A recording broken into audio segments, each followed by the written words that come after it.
and Mr. Chair. the committee is Mr. Chair. lenient about that, and Wala. because it is also right, Mr. so Chair. we can provide her at least 5 minutes.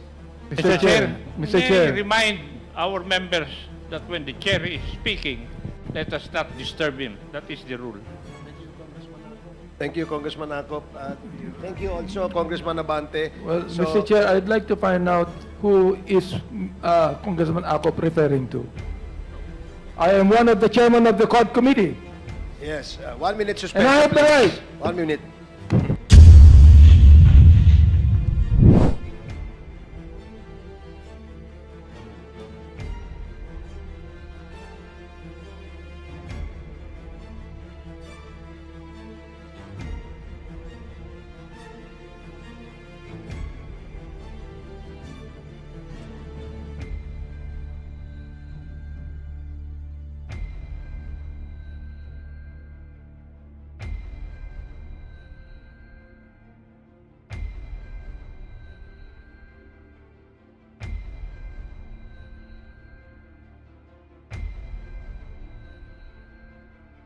Okay. Please raise your right hand. Do you swear to tell the truth, the whole truth, and nothing but the truth in this congressional inquiry, so help you God? Yes. Yes. Yes. Thank you, Comsec. Now, to proceed, we'd like to acknowledge and recognize Congresswoman Jinky Luistro. The committee is in receipt of the letter from Cassandra Leong, represented by Attorney Topacio, claiming, among others, that her client opted to decline to testify, invoking the right to remain silent and or the right against self-incrimination. I deeply lament this action coming from the resource speaker, Mr. Chair, because we will remember that even prior to the creation of the Quadcom, various resource speakers have been mentioning already the name of Cassandra Leong. And it is really unacceptable if we will allow in today's hearing that the resource speaker will remain silent, will not answer our questions under the guise of his right against self-incrimination. In the same letter, Mr. Chair, they even cited the case of violation of visa law of the Bureau of Immigration, as well as obstruction of justice, as the cases filed already against the resource speaker, making an impression, Mr. Chair, that we cannot raise question to her anymore. So please proceed, Congressman Dan Fernandez. Thank you so much, Mr. Chairman. Cassandra, Cassie, kumusta ka na? Can you kindly remove your face mask? Paige, can you please... Maganda ka naman eh. Huwag ka nang... relax ka lang, Cassandra. You know, the reason why we invited you over, because if you remember, during the joint committee hearing, we invited you twice. And then... you never acceded to the invitation of the joint committee hearing, and then we issued a subpoena, and then we elevated this issue on the Quadcom. You remember the time that you texted me, diba? And eventually you called me. And the reason why I'm trying to tell this, Mr. Chair, during the time that we have conducted that committee hearing, that joint committee hearing, Cassandra, in the spirit of transparency, you know, Cassandra, no, I will tell the body, you know, that you texted me and you called me. para at least malaman nila kung saan tayo magsisimula. But the reason why you called me is to ask for help kung ano yung dapat mong gawin. Am I right? You can answer. Yes po. Yes, and during our conversation, sinabi mo kung ano yung dapat mong gawin. Is this correct, Cassandra? Yes po. Alright. And sa text mo sa akin, no? And I know that this came from your heart, no? Sinabi mo dito sa text mo na, Hi Kong, thank you for the time to pick up the call. Sana matapos na po, puro na lang allegation. Pag-pray ko din po, maging fair enough. Din po, I'm not involved in politics and will not po. Ayaw ko din pong madamay sa away po ng malalaking tao. Mabuhay po ang Pilipinas, mabuhay si PBBM. So you texted this, di ba? You remember? And you were saying na ayaw mo ring may madamay na sa away ng malalaking tao. Are you referring to sinong personality are you trying to imply on your text?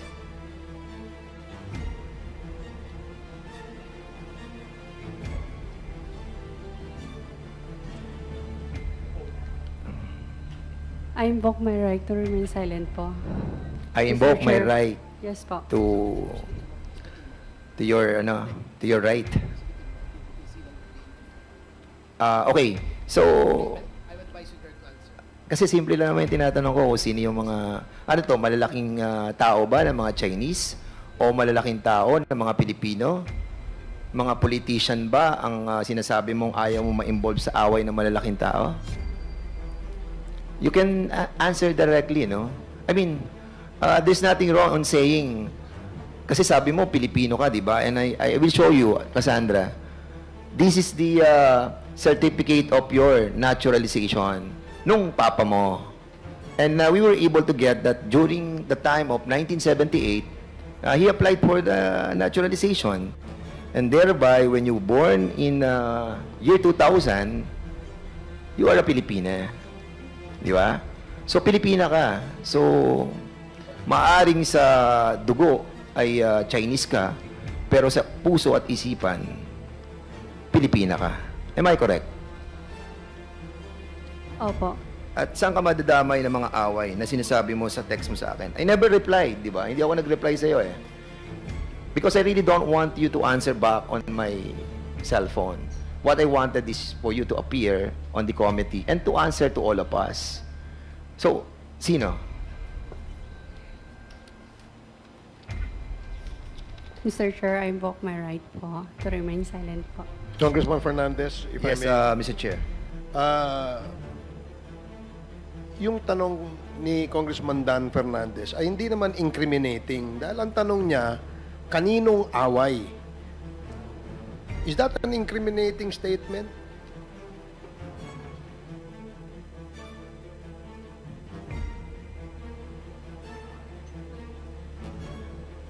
Ang sinasabi ko po is right to remain silent po. Hindi po self-incrimination. Mr. Chair, Mr. Chair, Mr. Chair. Okay. Mr. Chair, Congressman Acop? I would just like to remind Madam Cassandra Ong and her lawyer that what we are conducting here is not a custodial investigation where you can invoke your right to remain silent. There have been Supreme Court decisions on this. So I think the witness has to answer. Otherwise, we will move to cite her in contempt for refusal to answer. Mr. Chairman, That is correct. Congresswoman Luistro, you want to Mr. say Chair, something? the reason why I started our hearing with the parameters on the use of right to self-incrimination is to guide our resource speaker as to when they can be availed of and when they cannot. And as far as this representation is concerned, Mr. Chair, we have two elements before they can avail of the right against self-incrimination. One, there must be identifiable crime. And two, there is the probability that the resource speaker may be convicted of the crime. Now at this point, Mr. Chair, may we ask Ms. Cassandra Ong, nung tinanong ka ba ni Honorable Dan Fernandez, kaninong away ang iniiwasan mo? Ano bang krimen ang iniisip mo na baka ikaw ay madamay?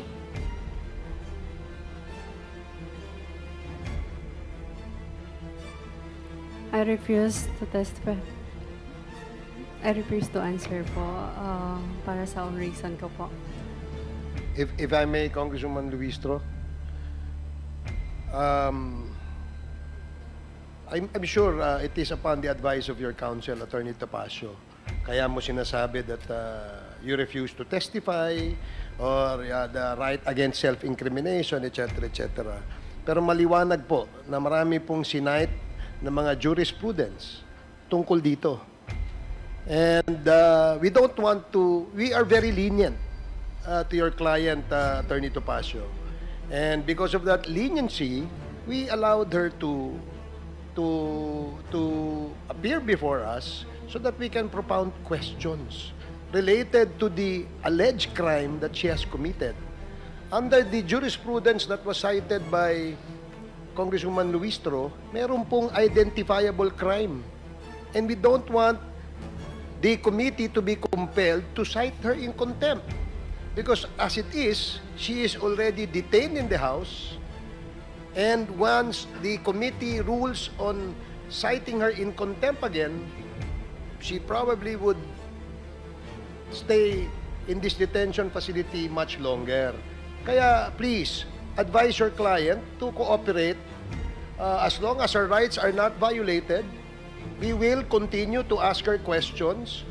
At yung mga tanong po na yan ay related po sa investigasyon na kung saan ay mayroon pong operasyon ng illegal na pogo dito sa ating bansa at si Cassandra Leong ang muka o ang representasyon o representative nitong mga pogong ito. Kaya yun ang gusto po naming malaman, Attorney Topacio. Please, advise your client. Yes, Cassandra, naintindihan mo ba yung sinabi ko? Yes po. So, sasagot ka na, Cassandra. Mr. Chair, pwede po ako mag-excuse sa sarili ko ng like 10 minutes lang po. Excused for 10 minutes? To consult with your lawyer? 10 minutes. Yes po. The chair, is that too long? I mean, that's too long. 5 minutes. You can consult any member you wish to consult. Kung yan ang problema. Kasi if you give you 10 minutes, alam mo, kanina pang umaga itong ating mga resource persons naghihintay. Yeah. In fact, we started 10 o'clock, tuloy-tuloy po, at wag mo nang i-delay. Simple lang naman po yung tanong. Yung tanong Che. po ay related po doon sa iyong involvement dyan sa Lucky South 99. And Mr. Chairman, I think the resource person must consider na, well, she's not special. Hindi po kayo lamang ang resource person that we are investigating. All of these resource persons have been here since morning. Lucky you, you are in your own room, di ba? Meron kang aircon, meron kang sariling kwarto. But all of these people who are working tirelessly to ferret the truth has been here for so long. We hope you understand, and you're asking for 10 minutes for us to wait another 10 minutes. I think, Mr. Chair, that is unacceptable. And if I may, ask, can we ask Attorney Topacio? Yes, you may. What's the reason, Attorney Topacio, that you are asking for a 10-minute suspension? May I address the chair, Your Honor? Yes, please. It was not my idea, actually, Your Honor. It was her request to me. And I told her to relay it directly because I cannot talk unless recognized. Thank you, Your Honors. Thank you, Attorney Topacio. Congressman Fernandez, please proceed.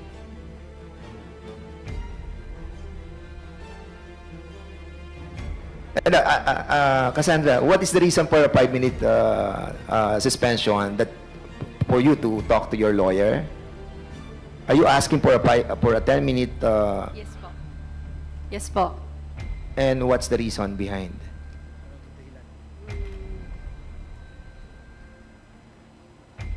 Mr. Chair, Okay, sige. We will allow you for a 5-minute conference with your lawyer, provided that pagbalik mo, you will tell the truth. Is that clear? Mr. Chairman, I object.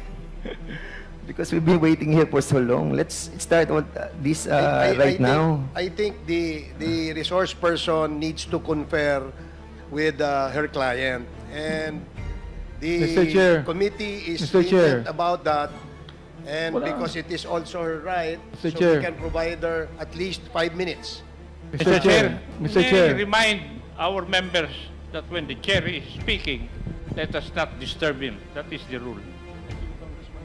Thank you, Congressman Acop. Thank you also, Congressman Abante. well, So- Mr. Chair, I'd like to find out who is Congressman Acop referring to. I am one of the chairman of the COD committee. Yes, 1 minute suspension. And I have the right. 1 minute.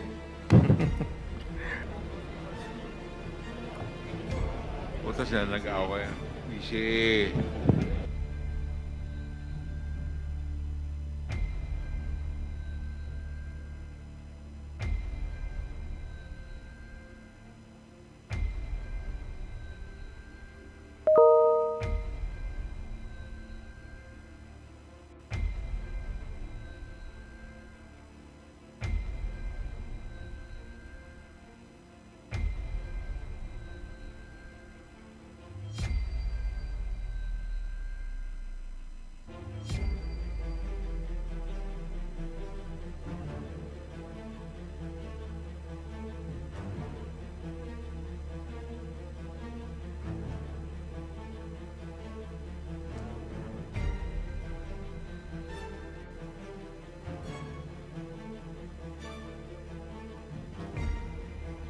Hearing is resumed. You already had your 5 minutes, Cassandra. So, please proceed, Congressman Dan Okay, Fernandez. I hope, Cassie, you'll be answering all the query of all these members who are here, precisely because you are a Filipina. Filipina ka. And I just want you to remind you, I'll show you some pictures, Cassandra.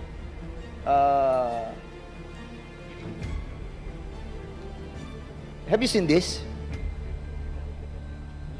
Nakita mo na ba to? These are all the torture victims na nakuha sa cellphone doon sa Porac at sa Banban. All those collected cell phones ay nakalagay itong mga pictures na to. These are victims of torture perpetrated doon sa Porac at sa Banban. Have you seen this? No. First time. Now lang? Okay. I will show you another picture. Ito mga pictures din. Ito naman yung mga namatay. They are 66 foreigners. Hindi makilala kung bakit sila namatay. Lahat sila, almost all Chinese. Natagpuan sila, almost everybody sa Region 3. So, nakita mo na ba sila? Hindi pa? Hindi pa rin? Hindi po. Okay. The reason why I showed you all these pictures is for you to realize the gravity of what you are into right now. Are you a incorporator of Lucky South 99? Hindi po. Hindi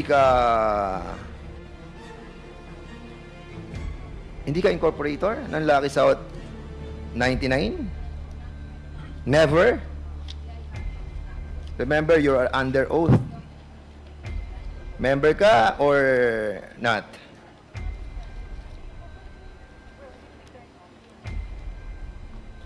Baka ina-advise mo, attorney, mali. Ha? Starting 2019, she is already an executive assistant of Lucky South 99. Cassandra, are you an incorporator of Lucky South 99 since 2019 to the present? I think assistant lang po, pero hindi siya incorporator. You are an executive assistant. Tawag po dito, authoring. 2019.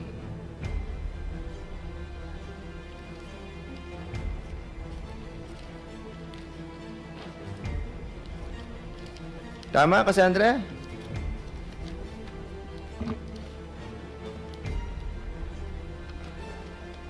Okay. Kailan ka naging executive assistant ng Lucky South 99?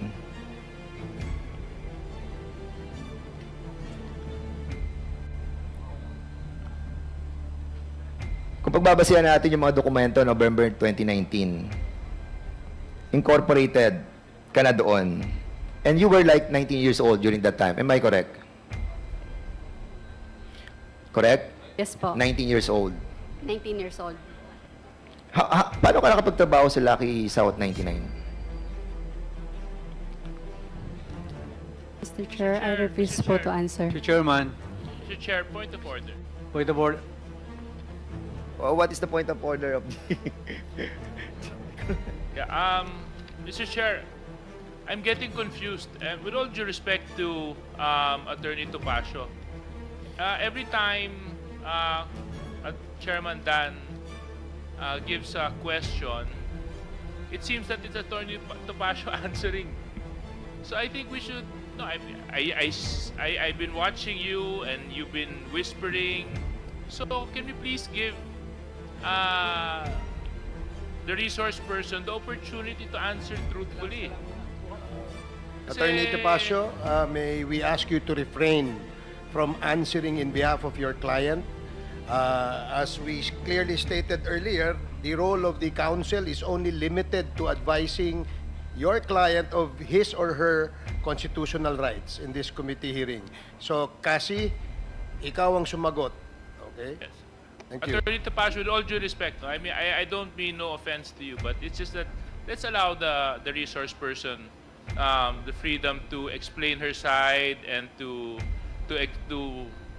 explain how she's involved or not involved in this situation, because this is her opportunity to clear her name. Thank you very much, Mr. Chair. Okay, kasi sino nag-recruit sa'yo sa Lucky South 99? I refuse to testify po. Okay, yun ang una mong no? Yun ang una mong trabaho sa Lucky South 99?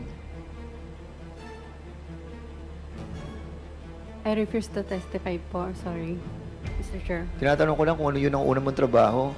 Pwede mo naman sabihin iba ang trabaho mo, di ba? Anong unang trabaho mo sa buhay mo? Pasensya na po ulit. I refuse to testify po. Saan ka nag-college?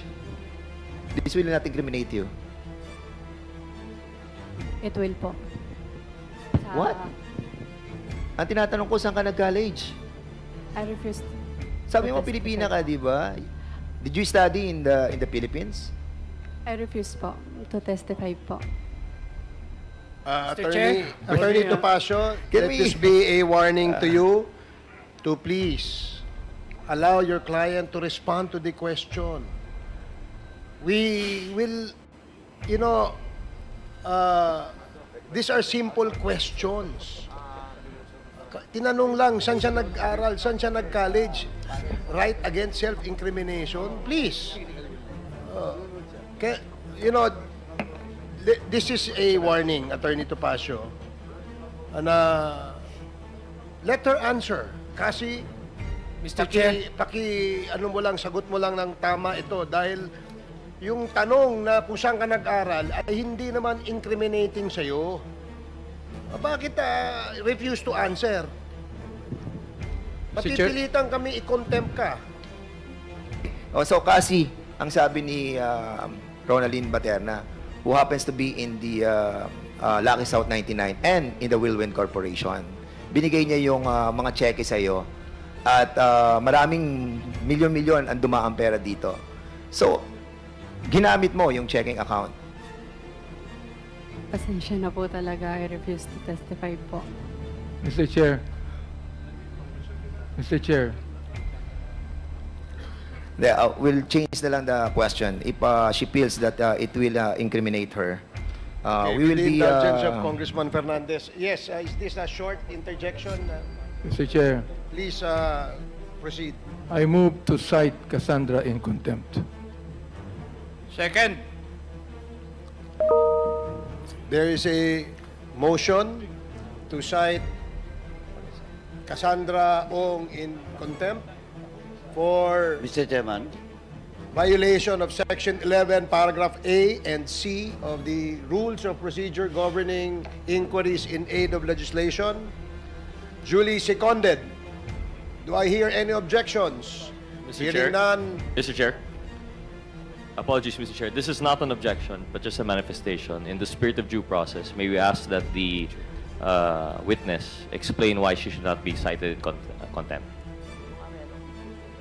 If she has any reason We'll whatsoever. give her that privilege. As, Thank you very much, Mr. Chair. Chairman, We can also ask you to be cited in contempt and removed from this room if you continue to disobey the warning of the chair. So again, I'd like to ask the counsel, Attorney Topacio, do you understand the ruling of the chair? Yes, Your Honor. I'm only advising her, Your Honor. Make sure that you only advise your client. Otherwise, we will be compelled to remove you out of this room and Yes, Your assign Honor. another lawyer for today's hearing for our witness, Ms. Cassandra Ong. Yes, Your Honor. Thank you. Maraming salamat. Please proceed, Congressman Rog Gutierrez. Thank you, Mr. Chair. Mr. Chair, I raised that point earlier because precisely I agree with the manifestation of Congresswoman Luistro that regarding the invocation of the right to remain silent or right against self-incrimination is not absolute. Again, this is not a court of justice. However, given that we give deference to this right to be protected, it must still follow the process, the due process provisions and rights that she may have. Given that, Mr. Chair, just to clarify po, when the right against self-incrimination is invoked, first, there must be a specific identifiable crime, and second, that the witness is the one who probably committed the crime. To repeat, the question po, saan ka po nag-college? Now, Ms. Ong, through the chair, most respectfully, kindly justify your refusal to answer that question. Again po, Mr. Chair, I refuse to answer or to testify po. Then, Mr. Chair, I think the witness has chosen not to defend the question, and I believe the proper thing now is for the chairman to rule on the propriety of the invocation of the right against self-incrimination. And from there, I suppose, we would then vote on the contempt. Thank you very much, Mr. Chair. Thank you, Madam Ong. Thank you, Congressman Gutierrez. Mr. Chair, Yes, Congressman Acop.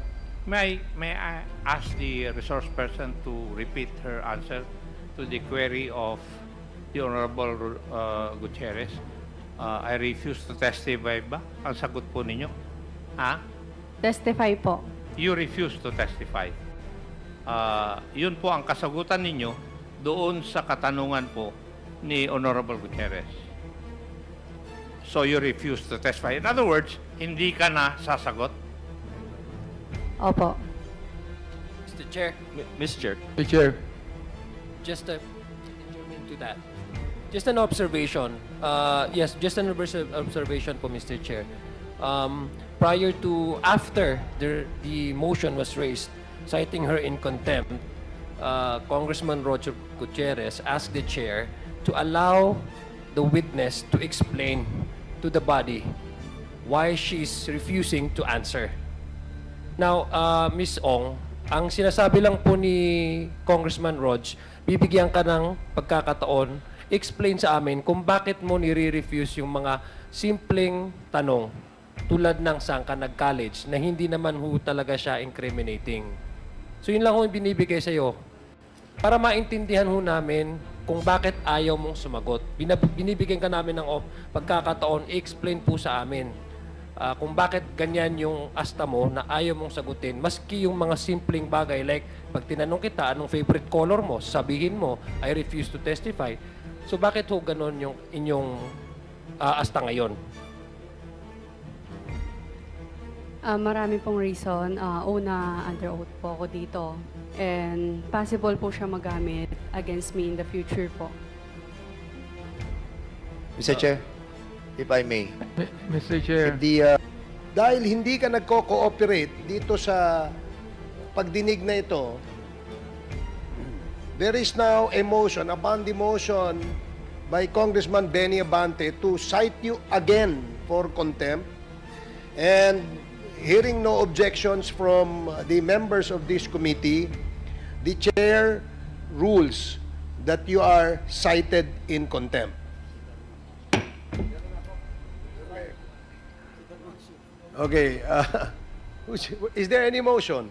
Thank you, Mr. Chairman. For the second motion, Mr. Chairman, I move that Ms. Cassandra Ong will be detained in the duration in which, until the committee report will be adopted in the plenary, Mr. Chairman. And it follows that the investigation will be terminated, Mr. Chairman. There is a motion second. to detain her as long as this committee hearing of the Quadcom completes its investigation, which, as of this time, as we speak, is still undetermined as to the number of days. So, until we terminate, hanggang matapos itong committee hearing na to, you are cited in contempt and you will be detained as a penalty for violating Section 11 of our rules. Any second? Duly seconded. Any objection? Hearing none, the motion is approved. Okay. Mr. Chairman. Next motion. Mr. Chairman, with that, Mr. Chairman, I move that since the congressional facility for detainees is too crowded, I move that Ms. Cassandra Ong will be detained in the Women's Correctional Center. So move, Mr. Chairman. There is a motion to detain Cassandra Ong at the Women's Correctional Center located at Mandaluyong. Mandaluyong. It's a detention facility, Women's Correctional. Duly seconded. Any objections? Hearing none, the motion is approved.